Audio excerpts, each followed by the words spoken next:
What is real bhakti? An often discussed subject. My Shiksha Guru, Srila BA Paramadvaiti Maharaj, he likes to speak in very simple words, which sound like this: unalloyed, one-pointed devotion, pleasing Krishna with everything we do, without negotiation, without speculation,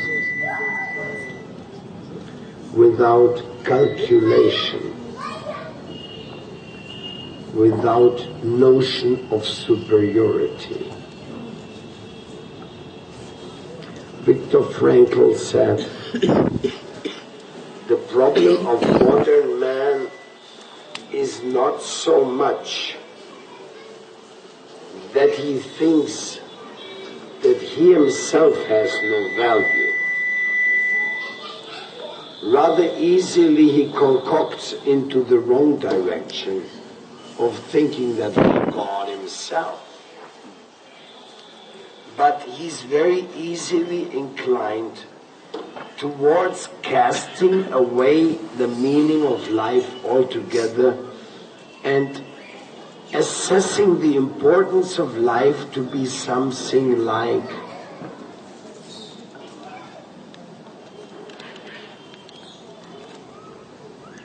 a futile effort of any permanent achievement, since all is gone very soon.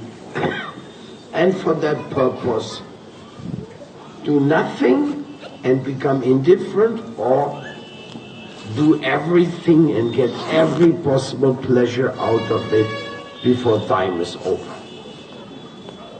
Now, either way of those interpretations are actually traumatic attitudes. Those people who are going around with this idea, I'm God, or life has no meaning, or anything like this, they're actually in a neurotic state and need some kind of treatment. And that appropriate treatment is called sadhu sangha. This is the appropriate and foremost and maybe only process of remedy to straighten out the misgivings coming from both karma and jnana and different levels of speculations. Now, speculation is a natural thing human beings do, because they have a working mind which is always in full speed active, producing different ideas and justifications. So you could easily think that the doubts are necessary. Speculation is necessary. It's part of the human function of a searching mind. Just like if you think that everything is good because everything belongs to God's creation, then if you go in the wrong way, that's also good, because then you will find out sooner or later that this was the wrong way, so you still acquired some merit or some gain from doing the wrong thing. Like sometimes people ask me and you, what's the best thing to do? And I can only answer them, what you think is the best for you at this point, from your given consciousness, for your given goals, which you are focusing, I'm sorry to say that's the best, because most likely you will not go any other way anyway, because that's where your mind is set on. So, how to develop a higher qualification for defining what is the appropriate direction to take with our mind, well, that you can achieve by prayer. Really, one of the key issues of all spiritual advice is pray. Pray, pray, pray. For what? For everything. Pray for saying thanks, pray for not forgetting to be thankful, pray for becoming compassionate, pray for understanding, pray for love, pray for prem, pray for getting rid of anarthas, pray for... Just keep praying. Just pray and pray for pray and pray. So this is a process of praying. So Laulyam Lala Shamay is also praying, intensely eager praying. That is what you do when you're really after something. You really want to get something, then you have to pray. Because if you don't pray, if you don't have the praying attitude, you won't get it anyway.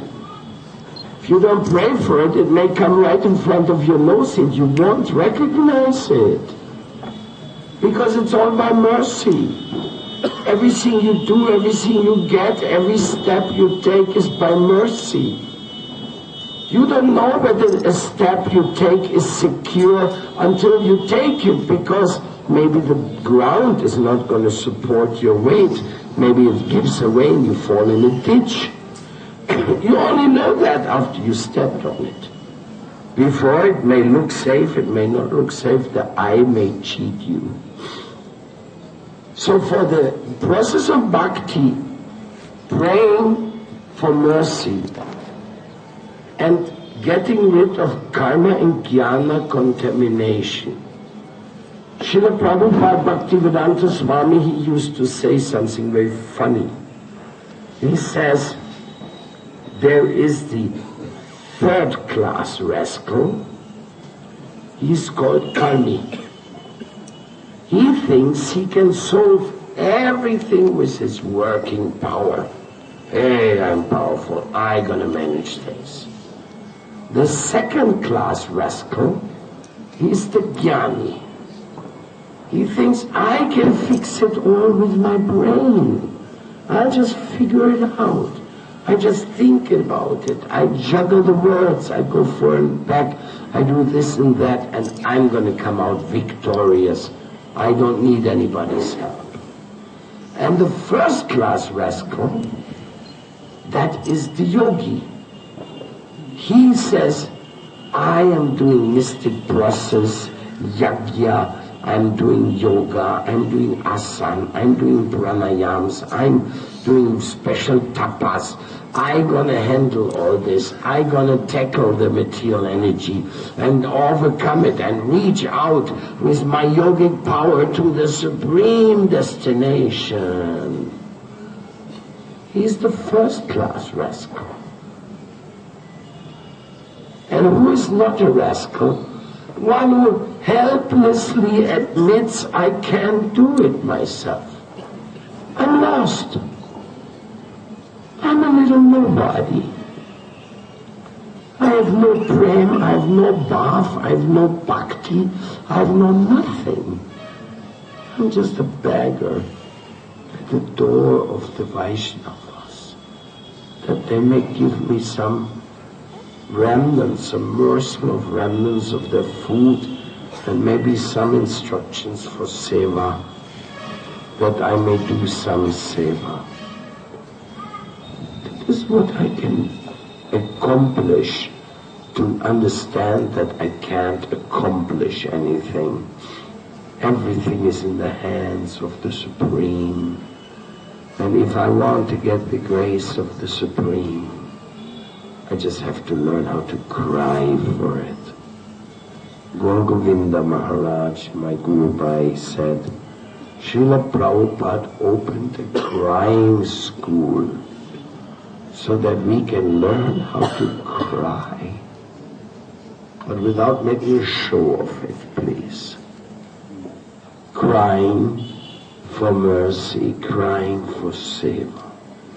So today I'm crying at the lotus feet of Giriraj Govardhan, who has come to give the perfect utilization of the senses, the Govardhan, the destination of the senses coming into contact with the Supreme Govinda. Gopala, and my senses surrender to his sweet play with Radharani in Govardhan. That is what I'm praying for today. Staying at a certain distance, to worship from that distance my revered preceptors who are actually qualified of understanding and distributing Govardhan consciousness. Very happy to be here with all of you in Mundir Mandir, Radha Mohan Mandir, with the assembled devotees from so many different countries. Many of you have come here the first time in your life. You must be mesmerized to see so much beauty. I mean, let's face it. This building alone, it's much more beautiful than the Parliament building in the United States or the top buildings in England or Germany. First of all, because it has the sweet Vrindavan touch to it. It's a Rajasthani architecture. But this is nothing. Architecture means absolutely nothing. On the Thakurjis, on the altar, he is the center of this place, Radha Mohanji. And he has always been. Every square inch in this building, in this compound, is connected to him, is for him, is his mercy to receive us here and to celebrate Govardhan Puja. So you don't find such places, God-centered architecture, generally, in the Western world at least. I'm not comparing now with other religious buildings, not for that sake. I'm talking about the coziness, the home feeling. You can tell somebody, welcome home. Hey, you belong here. Maybe you're not going to live here for the whole life, but it's your home. You can be connected to Vrindavan, to Radha Mohan, Radha Braja Mohan. You can be connected. You can serve them. You can send donations. You can make garments, you can make dresses, you can open another temple of the similar style in your place and create a place of ashraya, of shelter there. Plenty of things you can do for your Thakurji, but always it has to be Krishna-centered. Vrindavan is a temple city, and we are all at home in Vrindavan. Even though we still have a lot of work to do, because this is seva to Vrindavan, to make Vrindavan more beautiful. My Guruji Srila Prabhupada said, we have to clean Vrindavan, fix the old beautiful buildings, and re-establish the glorious deity worship. He himself established the deity worship. From the worship in Krishna Balaram Mandir, easily you could say a huge ignition was taking place, which has made the deity worship in all over Vrindavan like never before. When I came here 40 years ago, in some of these temples the deities had rags on their body. Old rags with no shine or nothing. just, at least the deity still had a rag, you know. In other places they don't make, now they make deities that carver already puts the dress in there. Then you don't have to do anything anymore.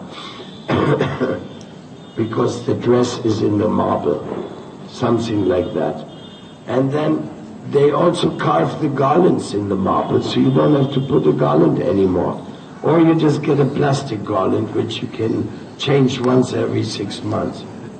So, this is not the Vrindavan of Prabhupada.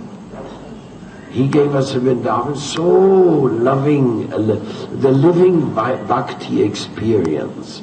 You come to Vrindavan, there's a spiritual experience. That is so wonderful.